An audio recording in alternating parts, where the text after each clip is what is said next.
versus réalité rap.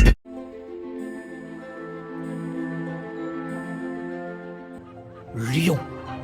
Mais comment cette région a su faire la différence? Comment cette ville a pu s'arroger le titre de capitale de la gastronomie? Réalité. T'es en train de faire quoi là?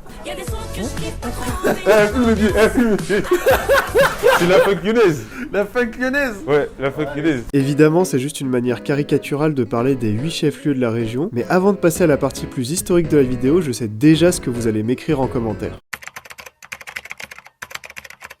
Je vous arrête tout de suite, c'est un choix volontaire de parler uniquement du Rhône-Alpes, mais je reviendrai sur ça plus tard dans la vidéo. Alors en attendant, commençons par les bases. Le Rhône-Alpes est une région du sud-est de la France, traversée par un fleuve, le Rhône, et surplombée par une chaîne de montagnes, les Alpes.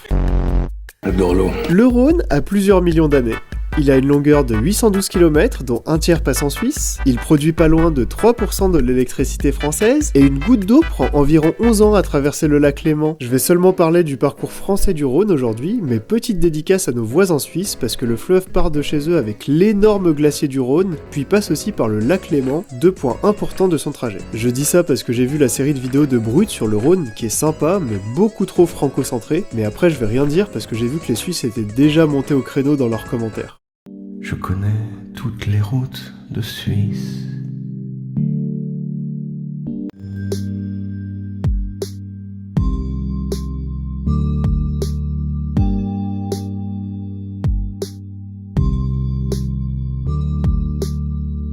Et en France aussi, le Rhône passe par des points stratégiques, parce qu'après avoir traversé la Suisse et les Alpes, il va arriver à la confluence où cette rivière qu'est la Saône va aller rejoindre le Rhône. Bon, là les Lyonnais m'écoutent plus parce qu'ils pensent au musée qui ressemble à un vaisseau spatial, voire au centre commercial qui ont le même nom, mais le confluent Rhône-Saône, à la base, il était pas dans ce quartier. C'est difficile à croire aujourd'hui, mais avant, il était en plein centre-ville sur la place des terreaux, jusqu'à ce qu'Antoine Michel Perrache propose d'assécher le marécage un peu avant la Révolution française, et je pense que c'est d'ailleurs pour lui rendre hommage que l'arrêt de métro de Perrache se trouve aujourd'hui à l'entrée du quartier Confluence qu'il a favorisé à créer. Si on continue le chemin, notre fleuve arrive dans le sud où il va passer par le pont cassé de Saint-Bénézet, aussi connu sous le nom de Le pont d'Avignon, on y danse sur le pont d'Avignon, on y danse tous en rond. Et après un petit séjour en Camargue avec ses flamants roses, il va finir sa course en se jetant dans la Méditerranée. C'est ce qui donne le nom au département Bouches-du-Rhône, et aussi ce qui en fait un fleuve parce que, par définition, s'il ne se jetait pas dans la mer, l'important cours d'eau serait classé comme rivière, à même titre que la Saône dont on parlait tout à l'heure. En résumé, le Rhône a une place importante en France, et particulièrement dans la région où il traverse ou longe absolument tous les départements possibles.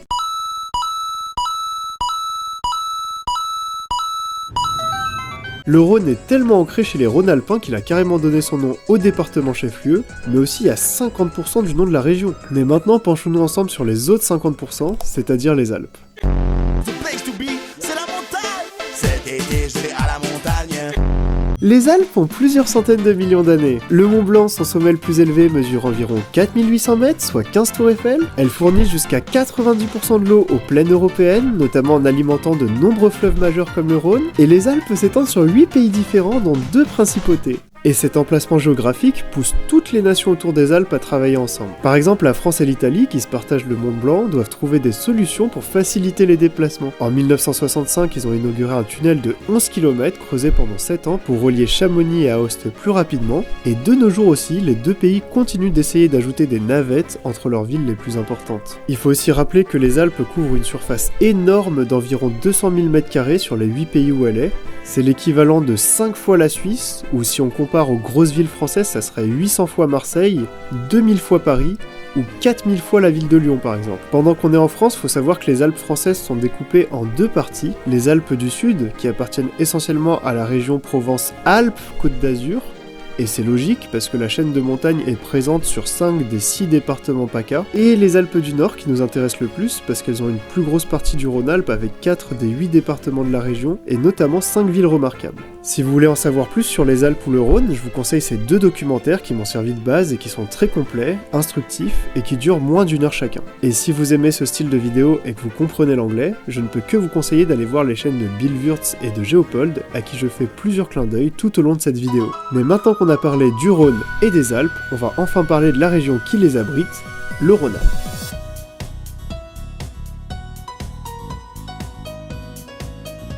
Pour parler de la naissance du Rhône-Alpes, il nous faut remonter encore plus loin et suivre l'évolution des frontières de France, et vous allez devoir choisir votre camp entre 3 périodes clés pour décider quand commence l'histoire de France. Il y a la team Clovis qui dit que la France commence en 496 à son baptême ou même en 481 lors de son sacre. Il y a aussi l'équipe 987 avec l'avènement, c'est-à-dire l'accession au trône des Capétiens, un changement de dynastie où le roi Hugues Capet, comme le nom l'indique, fut élu légalement. Et pour les besoins de la vidéo, moi je vais rejoindre le 3e clan, celui du traité de Verdun en 843. Charlemagne et Napoléon sont assez connus pour être des conquérants, il suffit de regarder la taille de la France quand les deux étaient au pouvoir.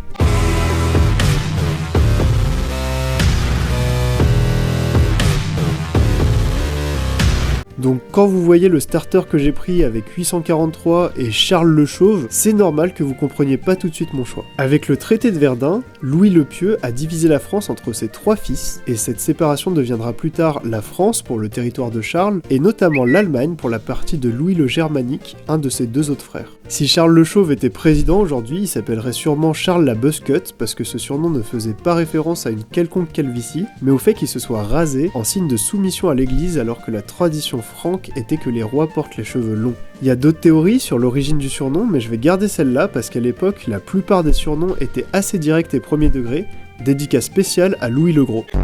Maintenant qu'on a parlé de la France en général, on va enfin voir arriver le Rhône-Alpes, vous pouvez déjà remarquer sa forme se dessiner sur la carte d'ailleurs, mais dans tout ça, il faut avant que je vous explique comme prévu pourquoi cette vidéo ne parle pas de l'Auvergne-Rhône-Alpes.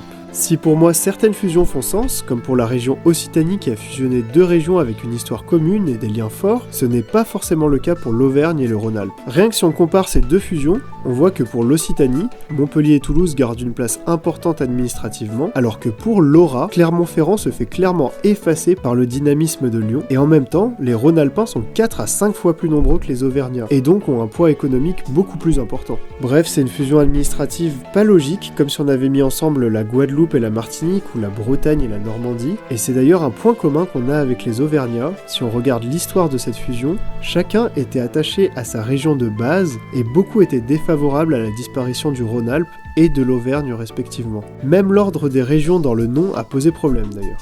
Donc au lieu que je fasse le deuil de ce qui s'est passé en 2015, on va rester dans le déni dans cette vidéo et ne parler que du Rhône-Alpes.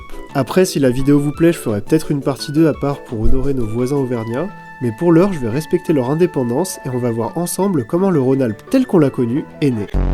Pour cette dernière partie, je mettrai toutes mes sources, numériques ou non, en description, et mes recherches ont commencé au XIVe siècle, qui marque en Europe occidentale le début du Moyen-Âge tardif. Si on regarde l'évolution des cartes de France, on voit que les départements de l'actuel Rhône-Alpes se sont constitués progressivement. Étape 1, le Rhône-Alpes en 1312.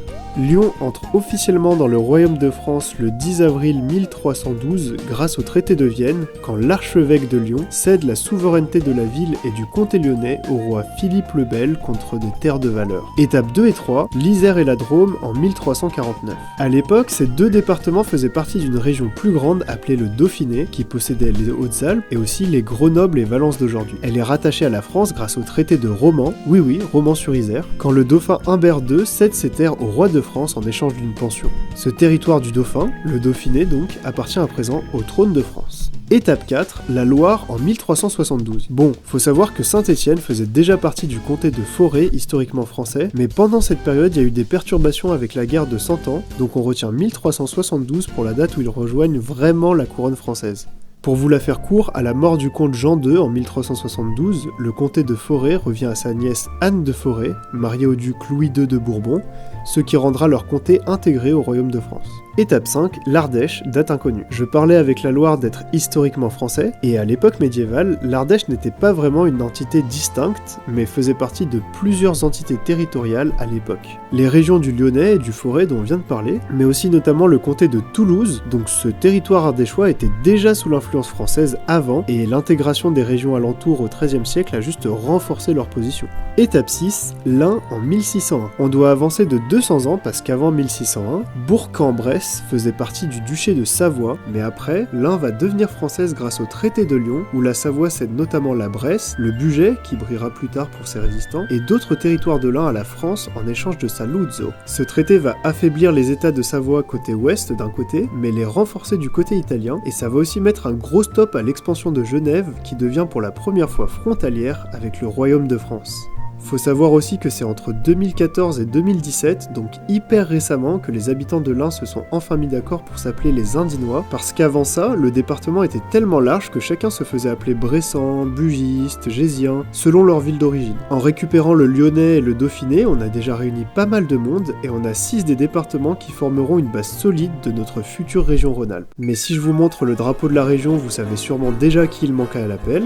Donc étapes 7 et 8, la Savoie et la Haute-Savoie en 1860. Annecy et Chambéry, entre autres, faisaient partie du duché de Savoie jusqu'au traité de Turin de 1860, et on est quand même plus de 250 ans après avoir cédé l'Ain à la France. 1860, en fait, c'est la dernière année en date officielle où la Savoie est annexée par la France, mais faut savoir que le duché a été occupé et libéré à plusieurs reprises par la France. L'exemple le plus connu, c'est durant la Révolution française, où la Savoie va être gardée une vingtaine d'années avant d'être libérée, pour finalement être récupérée pour de bon en 1860 avec le comté de Nice, dans le traité de Turin toujours, en échange du soutien de Napoléon III à l'unification italienne. Et c'est comme ça qu'un peu moins de 100 ans après, en 1956, ces 3 entités que sont le Lyonnais, le Dauphiné et la Savoie seront réunies sous le même blason pour donner naissance à la région qu'on a connue aujourd'hui comme le Rhône-Alpes.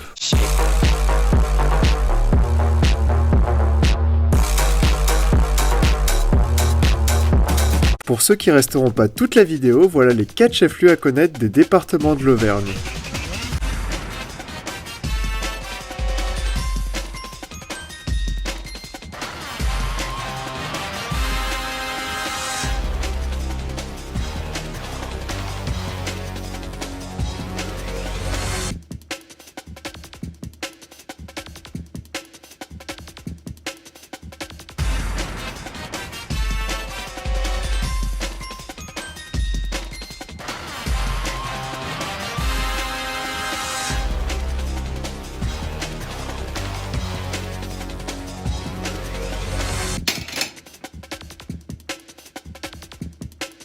Une rafale à 132 km/h. J'adore le vent, je suis un gros passionné de vent, de tempête, donc voilà quoi. C'est vrai? Ouais.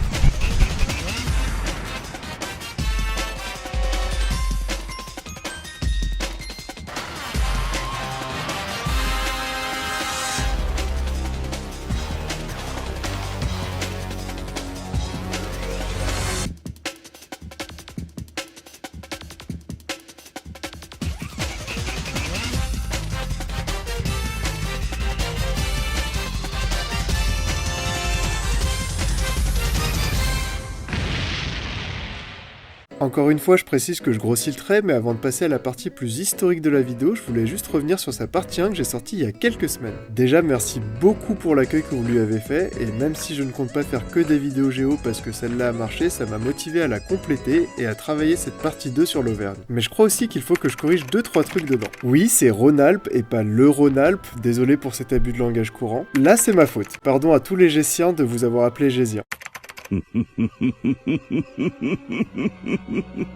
Tu pensais que je n'avais pas vu la Loire, mon cher Adrien San 4641 ? Grâce à ce piège, tu m'offres une transition parfaite pour encore parler des cours d'eau importants de la région, et pire encore, réutiliser exactement le même plan que la dernière vidéo sans aucun scrupule. Mais c'est seulement en parcourant ces fleuves, ces volcans et son histoire qu'on pourra savoir, comme avec Rhône-Alpes, pourquoi l'Auvergne telle qu'on l'a connue n'existe plus. Alors bienvenue dans le 30e épisode de La Traversée.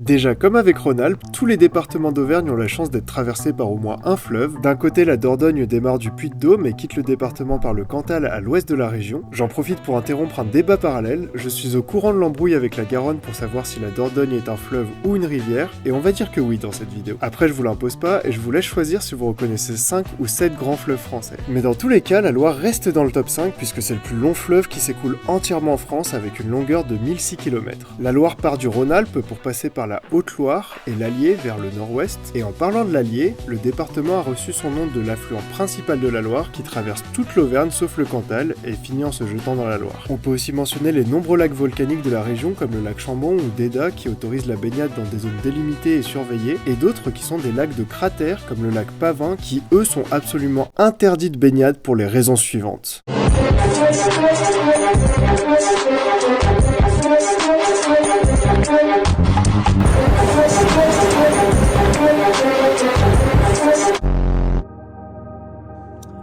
Ce lac correspond au 3e type de volcan monogénique.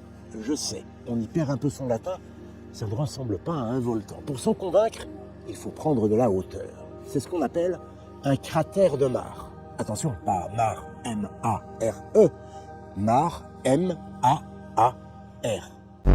Si vous voulez creuser le sujet plus tard, je mettrai en description le site Au fil de l'eau Vernia, qui est un site de qualité et une super source. Vous trouverez aussi le lien de la vidéo de Jamy sur les lacs et volcans d'Auvergne, et ça tombe bien que là on parle de lacs volcaniques parce que ça nous permet de passer en douceur des cours d'eau aux sommets les plus importants de la région.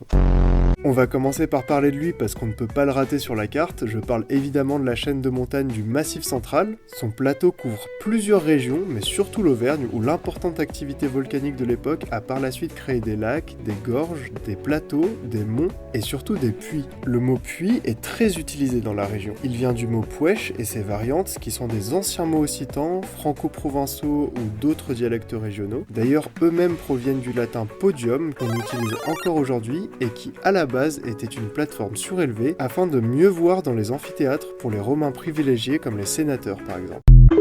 Top 4 des puits à connaître en Auvergne. Numéro 4, le puits de Favé. 3, le puits de Sancy dans les Monts d'Or parce que c'est le point culminant du Massif Central. Numéro 2, le puits Marie qui se trouve sur les monts du Cantal avec le plomb du Cantal qui n'était qu'à 30 mètres d'être le plus haut. Numéro 1, la chaîne des puits, une série de plus de 80 volcans alignés dont le plus connu, le puits de Dôme. Pardon, j'ai été matrixé par TikTok, mais pour revenir aux roches volcaniques, elles ont été utilisées partout dans l'architecture locale en raison de leur proximité géographique et particulièrement un type de basalte, la pierre de Volvic. La pierre de Volvic étant plus facile à tailler, vous en trouverez dans le pavement des rues, les trottoirs et même les bâtiments, donc si vous vous baladez un jour dans les rues de Clermont-Ferrand, vous saurez d'où vient ce côté sombre des pierres grises et noires qui donne l'impression d'être dans Gotham City, surtout avec sa cathédrale. Après, il y a d'autres monuments imposants dans la région, je vais en afficher 3 au hasard dont j'aurai pas le temps de parler, mais c'est vrai que quand on parle de l'Auvergne, on pense plus à la nature. L'hiver, les Auvergnats n'ont pas besoin de venir dans les Alpes parce qu'ils ont déjà ce qu'il faut. Tout est dégagé avant 9h48 et l'arrivée du TER en provenance d'Aurillac. La gare du Lioran est la seule d'Europe à débarquer les skieurs au pied des pistes. Et l'été aussi. Je vous recommande d'ailleurs les vidéos de Bruno Maltor qui vient de là-bas et il nous fait découvrir un peu les villages, forêts, randonnées et tout le patrimoine de la région. À tel point que le parc naturel des volcans d'Auvergne a été classé à l'UNESCO pour son histoire géologique et en parlant d'histoire, on va pouvoir creuser celle de l'Auvergne et enfin savoir pourquoi elle n'existe plus sur la carte en tant que telle. Et cette fois-ci, même pas besoin de revenir sur toute l'histoire de France parce que l'Auvergne est une des plus anciennes régions et une de celles dont les frontières ont le moins varié en France. Mais j'avoue que l'envie de refaire des schémas kitsch m'appelle, alors voilà rapidement les nombreuses transformations territoriales de l'Auvergne au fil des siècles. Étape 1, l'Antiquité. L'Auvergne était déjà là il y a plus de 2000 ans, comme en témoigne son blason présent sur d'anciennes pièces de monnaie par exemple. En moins 58 débute la guerre des Gaules et Jules César est bien décidé à conquérir la Gaule. Je vous présente les Arvernes, un peuple d'irréductibles gaulois, les plus riches de la Gaule antique même, et ils sont pas trop d'accord avec ça. Donc quand ils se font attaquer en moins 52 à domicile à Gergovie, c'est-à-dire en Auvergne actuelle, ils ripostent avec à leur tête Vercingétorix et repoussent l'armée romaine. Cet échec du siège de Gergovie fait rager César, mais surtout améliorer sa cavalerie pour un match retour. Quelques mois plus tard, à Alésia, après un long combat, Vercingétorix se voit obligé de se rendre et se constitue prisonnier auprès de César pour éviter la mort ou la famine à ses troupes. L'Auvergne, enfin les Arvernes, sont intégrés à la province d'Aquitaine après leur conquête romaine et la capitale gallo-romaine Augusto Nemetum devient Arvernis au IIIe siècle. Arvernis, c'est le Clermont d'aujourd'hui, mais aussi un club de crossfit assez populaire dans le Puy-de-Dôme, visiblement. Étape 2, le Moyen-Âge. Bon, le Moyen-Âge commence avec la chute de l'Empire romain, donc la Gaule est divisée, et là notre Auvergne va enchaîner les changements de proprio. D'abord Wisigothe en 475, puis elle va passer sous domination franque en 507, avec notre bon vieux Clovis, pour ceux qui ont vu la partie 1 de la vidéo. À peine 30 ans après ça, elle deviendra austrasienne en 536, puis en 800, l'Auvergne sera intégrée au royaume d'Aquitaine sous Charlemagne. Entre 1000 et 1200, l'Auvergne est divisée en plein de petits territoires, notamment à cause d'embrouilles entre les Guillaume, mais ça je vais y revenir. Du coup, ça sera coupé en 4 parties avec un comté, un duché, un dauphiné et une seigneurie d'Auvergne, et tout le monde va se battre pour savoir qui possède quoi. Clermont était sous l'autorité de l'évêque, soutenu par le roi de France Louis VI. En 1126, le roi intervient contre Guillaume l'Ancien et confisque une partie du comté comté d'Auvergne pour le donner à son neveu Guillaume le Jeune. Du coup, pour se venger, Guillaume l'Ancien il va fonder Montferrand pour avoir une ville indépendante de l'évêque et du roi, et aussi contrebalancer Clermont qui lui échappait. En 1213, Philippe Auguste conquiert une grande partie de l'Auvergne, donc maintenant ça s'appelle juste la terre d'Auvergne, et c'est français. Après il y a la guerre de 100 ans où les Anglais essayent d'envahir l'Auvergne, mais ça floppe. Bref, tous ces changements ont eu un impact sur l'Auvergne qui est passé de région autonome à une région historique du Royaume de France, et ça nous amène à l'étape 3, les temps modernes. La seule année qui nous intéresse pendant cette période c'est 1630 parce qu'il y a la fusion qu'on attendait le plus de la vidéo. L'édit de Troyes impose l'union des villes de Clermont et Montferrand. Toujours pour les Lyonnais, c'est comme si on absorbait Villeurbanne, d'ailleurs ça a failli se faire mais on va éviter les digressions. Et pour rester à Clermont-Ferrand, c'est pour ça qu'encore aujourd'hui elle a 2 centres historiques. Étape 4, l'époque contemporaine qui commence en 1789 avec la Révolution française. Et avec toute cette réorganisation, les provinces sont divisées en départements et l'Auvergne aura son découpage final. On peut mieux observer cette coupure sur la cartothèque numérique de la bibliothèque de Clermont où les cartes sont notamment rangées avant et après 1790, mais en tout cas c'est comme ça que le Puy-de-Dôme, la Haute-Loire, le Cantal et l'Allier vont petit à petit prendre forme. En 1792, Paris va devenir définitivement la capitale de la France et de nombreux Auvergnats vont partir à la conquête des nombreuses opportunités qu'elle offre. Ils seront d'ailleurs les plus nombreux de toutes les régions françaises à déménager et auront notamment 2 métiers majeurs là-bas. Ils vont ouvrir des cafés et vendre du charbon. Et ils vont exceller dans les 2 domaines parce qu'encore aujourd'hui, c'est grâce à eux que le petit bistrot parisien typique existe. D'ailleurs, une grande partie des commerces de café, vin ou tabac de la région parisienne appartiennent à des descendants de Bougnat, certains même dans les plus grosses fortunes de France. Bougnat, c'est la contraction entre charbonnier et auvergnat, et c'est devenu le surnom des Auvergnats installés à Paris parce qu'ils vendaient notamment du charbon et du bois au détail. Mais ceux qui n'ont pas quitté l'Auvergne, ils ont aussi développé leur commerce sur place. J'ai beaucoup parlé nature au début de la vidéo, donc c'est normal que vous pensiez à leur fromage AOP, mais s'il y a une entreprise incontournable en Auvergne, c'est Michelin. Je sais pas si vous avez vu passer ce mème sur Twitter, mais après avoir vu la vanne, je me suis demandé premier degré comment une entreprise à la base spécialisée dans les pneus était autant une référence de la gastronomie et de la cartographie en fait. C'est l'histoire de 2 frères en 1889. Alors non, pas eux, mais si vous voulez une vidéo sur eux, je vous conseille celle-là qui est excellente. Nos 2 frères à nous donc, ils sont pas de Toulouse mais de Clermont-Ferrand, et ça tombe bien parce qu'ils vont fonder une entreprise là-bas qui fabrique des pneus de leur invention qui ont pour particularité d'être démontables. Pour l'époque, c'est déjà une avancée de fou. L'entreprise devient un acteur majeur du pneu. Mais Édouard et André, c'est des inventeurs. Ils ont l'habitude de penser différemment. Donc la stratégie qu'ils vont mettre en place, c'est l'ancêtre du marketing poussé, où tu crées le besoin et réponds avant même que ce ne soit répandu. Pardon, j'ai voulu faire le storyteller YouTube, mais bon, ça s'y prête bien parce que leur idée c'était d'inciter les gens à rouler plus pour user leurs pneus plus vite. En 1900, ils ont commencé à imprimer des cartes routières ultra détaillées pour que leurs clients aient des itinéraires. Ensuite, ils ont créé le guide Michelin pour qu'ils aient des destinations comme des hôtels et des restaurants où s'arrêter en voyage. Et pour finir, en 1926, ils commencent à donner des étoiles aux meilleurs restaurants. Ça devient des distinctions pour les chefs parce que de nombreux potentiels clients à travers le monde s'appuient dessus pour choisir leur restaurant. Et encore aujourd'hui, l'entreprise auvergnate est connue et réputée mondialement. Pour revenir sur la région, l'Auvergne aurait pu aller avec la Nouvelle-Aquitaine, dont elle avait déjà fait partie historiquement. Mieux encore, garder son indépendance, comme elle l'aurait voulu. Mais on dirait que pour le moment, ils vont devoir composer avec nous, les Rhône-Alpins, et qu'on va devoir faire équipe. Mais ça veut surtout dire que ça fait maintenant 10 ans que l'Auvergne nous a rejoints pour donner naissance à la région qu'on connaît maintenant comme l'Auvergne-Rhône-Alpes.